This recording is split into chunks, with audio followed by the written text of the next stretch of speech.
नमस्कार दोस्तों, quantum study YouTube channel में आप सभी का बहुत बहुत स्वागत है। दोस्तों, आज हम इस वीडियो में बीकानेर के राठौड़ों के इतिहास से संबंधित महत्वपूर्ण प्रश्नों के बारे में चर्चा करेंगे, जो कि आपके आने वाली परीक्षाओं के लिए बहुत ही महत्वपूर्ण है। तो दोस्तों, वीडियो को एंड तक देखिएगा और अभी तक आपने हमारे चैनल को सब्सक्राइब नहीं किया है तो इसको सब्सक्राइब कर दें। और चलिए शुरू करते हैं। तो दोस्तों, सबसे पहले लास्ट वीडियो के सस्पेंस क्वेश्चन के बारे में बातचीत कर लेते हैं। राठौड़ों का यूलिसेस किसे कहा जाता है? तो दोस्तों, कई सारों ने इसका आंसर दिया, कई लोगों का गलत था, कई लोगों का सही था। तो दोस्तों, इसका सही आंसर यहाँ पर ऑप्शन बी जो है दुर्गादास राठौड़ हो जाएगा। तो सभी को ये आंसर करना है ताकि आपको पता चले कि आपकी तैयारी किस तरह से हो रही है। तो चलिए दोस्तों, हम बीकानेर के जो राठौड़ हैं उनके क्वेश्चनों की तरफ बढ़ते हैं। दोस्तों, पहला क्वेश्चन आपको दिया हुआ है, बीकानेर के राठौड़ों का संस्थापक है। तो दोस्तों, इसका यहाँ पर ऑप्शन ए आपको दिया हुआ है राव गांगा, ऑप्शन बी दिया हुआ है Rao Bika, option C Rao Jodha, option D Rao Maldev. तो इसका यहाँ पर सही आंसर राव बीका हो जाएगा। ये राव बीका दोस्तों राव जोधा और नौरंगदे का पुत्र है और इसी ने बीकानेर के राठौड़ों की जो यहाँ पे है नींव रखी थी या स्थापना की थी राठौड़ वंश की यहाँ पे। तो चलिए नेक्स्ट क्वेश्चन की ओर बढ़ते हैं। बीकानेर की स्थापना कब हुई? ऑप्शन ए 1488 ईस्वी, ऑप्शन बी 1569 ईस्वी, ऑप्शन सी 1469 ईस्वी, ऑप्शन डी 1576 ईस्वी। तो इसका सही आंसर यहाँ पर दोस्तों 1488 ईस्वी हो जाएगा।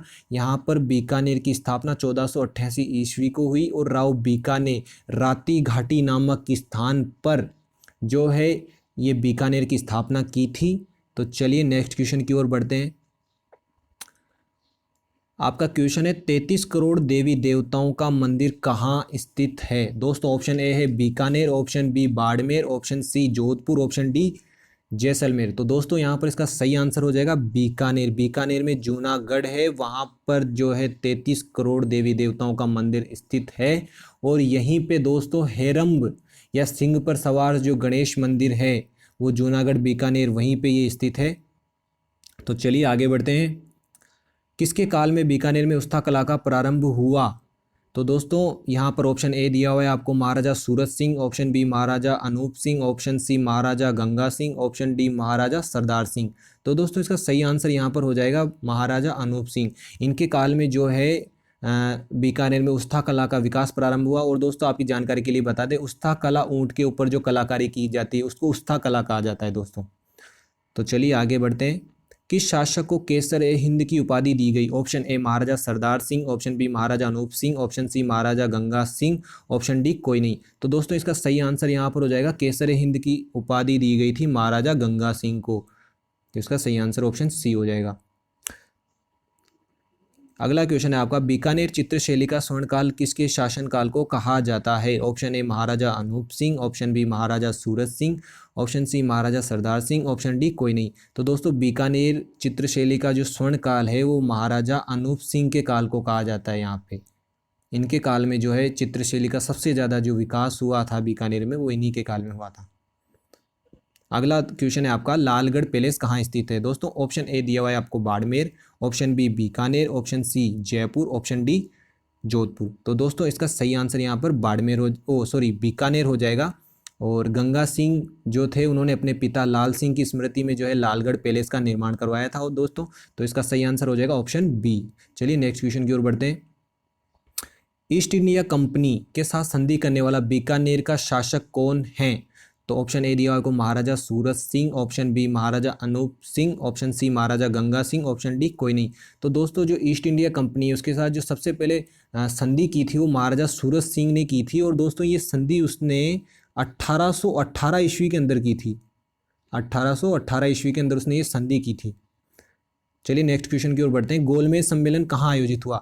Option A London, option B Britain, option C America, option D रूस। तो दोस्तों, इसका सही आंसर यहाँ पर लंदन हो जाएगा। यहाँ पर गोलमेज सम्मेलन का आयोजन हुआ था। और दोस्तों, जो अपना बीकानेर के जो शासक हैं महाराजा गंगा सिंह, उन्होंने तीनों गोलमेज सम्मेलन 1930 में, 31 और 32 जो यहाँ पे सम्मेलन हुए थे उन तीनों में जो महाराजा गंगा सिंह उन्होंने भाग लिया था। तो इतना आपको इस प्रश्न से याद रखना है। चलिए नेक्स्ट क्वेश्चन की ओर बढ़ते हैं। चैम्बर्स ऑफ प्रिंसेस का नाम बदलकर क्या रखा गया? Option A Narendra Mandal, option B Bhanu Mandal, option C Pratap Mandal, option D कोई नहीं। तो दोस्तों, सही आंसर यहाँ पर नरेंद्र मंडल हो जाएगा, क्योंकि चेंबर्स ऑफ प्रिंसेस का नाम बदलकर नरेंद्र मंडल रखा गया था। चलिए अगले क्वेश्चन की ओर बढ़ते हैं। बीकानेर रियासत का अंतिम शासक कौन था? ऑप्शन ए आपको दिया है युवराज जयसी, ऑप्शन बी महाराजा गंगा सिंह, ऑप्शन सी महाराजा अजीत सिंह, ऑप्शन डी महाराजा शार्दुल सिंह। तो दोस्तों इसका सही आंसर यहाँ पर हो जाएगा महाराजा शार्दुल सिंह। इनको जो बीकानेर रियासत है उनका अंतिम शासक कहा जाता है। तो चलिए नेक्स्ट क्वेश्चन की ओर बढ़ते हैं। सर्वप्रथम अफगानों और मुगलों की अधीनता स्वीकार करने वाला शासक कौन है? ऑप्शन ए कल्याण मल, ऑप्शन बी राय सिंह, ऑप्शन सी कल्याण कर्ण सिंह, ऑप्शन डी कोई नहीं। तो दोस्तों इसका सही आंसर यहाँ पर कल्याण मल हो जाएगा। कल्याण मल ने सबसे पहले मुगलों की अधीनता स्वीकार की थी। इसने 1570 में जो नागौर दरबार है उसमें अकबर की अधीनता स्वीकार की थी। तो इसका सही आंसर यहाँ पर कल्याण मल हो जाएगा। चलिए अगले क्वेश्चन की ओर बढ़ते हैं। जमीन का जेवर किस दुर्ग को कहा जाता है? दोस्तों ऑप्शन ए आपके दिया हुआ है कुंभलगढ़ दुर्ग, ऑप्शन बी जूनागढ़ दुर्ग, ऑप्शन सी है जैसलमेर दुर्ग, ऑप्शन डी है कोई नहीं। तो दोस्तों जमीन का जेवर यहाँ पर जूनागढ़ दुर्ग को कहा जाता है, जूनागढ़ दुर्ग। और दोस्तों ये बीकानेर के अंदर स्थित है और राय सिंह ने जो है इसका निर्माण करवाया था और इसका निर्माण 1589 से 94 के बीच चला। और इसके अंदर एक जगह है सूरजपोल दरवाज़ा, उसके पास राय सिंह प्रशस्ति जो संस्कृत भाषा में लिखी हुई है वो यहाँ पर सूरजपोल दरवाजे के पास रखी है। और एक जो जयमल फत्ता की गजारूढ़ मूर्तियाँ हैं, मतलब जो गज के ऊपर सवार मूर्तियाँ हैं वो यहाँ पर रखी हुई है, कहाँ? सूरजपोल दरवाजे के पास। और ये जयमल और फत्ता की गजारूढ़ मूर्तियाँ जो है महाराजा राय सिंह है ये लेके यहाँ पर आए थे और इन्होंने स्थापित करवाई। चलिए अगले क्वेश्चन की ओर बढ़ते हैं। जांगलधर बादशाह की उपाधि किसे दी गई? Option A Maharaja Hanwant Singh, option B Maharaja Karan Singh, option C Maharaja Rai Singh, option D Surat Singh. तो दोस्तों जो जांगलधर बादशाह है उसकी उपाधि यहाँ पर महाराजा कर्ण सिंह को दी गई। तो इसका सही आंसर हो जाएगा यहाँ पर ऑप्शन कर्ण सिंह बी, इसका सही आंसर हो जाएगा। चलिए अगले क्वेश्चन की ओर बढ़ते हैं। कलयुग का कर्ण किस शासक को कहा जाता है? Option A Rao Bika, option B Rao Jodha, option C Rao लूण करण सर, ऑप्शन डी कोई नहीं। तो दोस्तों कलयुग का जो कर्ण है वो राव लूण करण सर को कहा जाता है, कलयुग का कर्ण। तो चलिए अगले क्वेश्चन की ओर बढ़ते हैं। महाराजा राय सिंह का दरबारी विद्वान है? Option A Jai Som, option B Gangadhar Maithil, option C Dayal Das, option D Bhav Bhatt.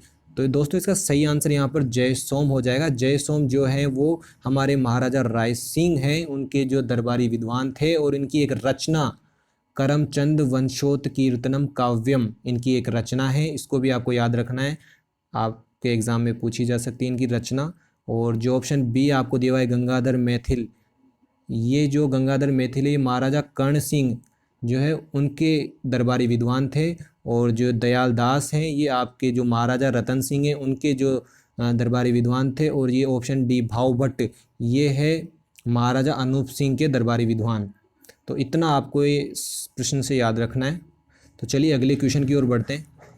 तो दोस्तों आपका अगला क्वेश्चन आपका सस्पेंस क्वेश्चन है आज का। बीकानेर के राठौड़ों के इतिहास से संबंधित जो प्रश्नों में आपका आज का सस्पेंस क्वेश्चन है वो है डिंगल का हेरोस किसे कहा जाता है? ऑप्शन ए आपको दिया हुआ है Prithviraj Rathore, option B Durgadas Rathore, option C Maldev Rathore, option D कोई नहीं। तो इसमें आपका आंसर जो होगा वो आपको कमेंट बॉक्स में बताना है और सभी को इसका आंसर बताना है ताकि आपको पता चले कि आपकी तैयारी कितनी है। तो धन्यवाद दोस्तों।